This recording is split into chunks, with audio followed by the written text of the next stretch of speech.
અડધી આઈપીએલ માં બન્યા 12,841 રન, 1,051 ચોગ્ગા ને 618 સિક્સર થી બન્યા 7,912 રન. નમસ્કાર, સ્વાગત છે આપનું આરબી ન્યૂઝમાં. હું અશ્વિન રાઠોડ. ચાલો જાણીએ આઈપીએલ 2024 ના પ્રથમ હાફની રસપ્રદ અને આંકડાબાજી. 149.05 આટલા સ્ટ્રાઇક રેટ થી બેટ્સમેનોએ રન ફટકાર્યા. 250 plus run. આટલા રન 5 વખત બન્યા.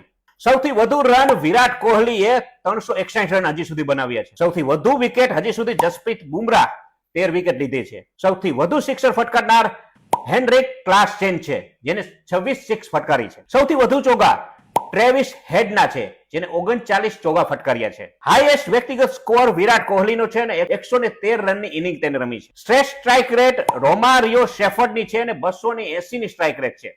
શ્રેષ્ઠ ઇકોનોમી રેટ જસપ્રીત બુમરાહની છે 5.96 ની. શ્રેષ્ઠ bowling figure Jasprit Bumrah 21 રનમાં 5 wicket. તો આ માહિતી હતી અડધા આઈપીએલ ની. તો આવા જ સમાચાર સાથે જોતા રહો આરબી ન્યૂઝ અશ્વિન રાઠોડની સાથે. જય હિન્દ, જય ભારત.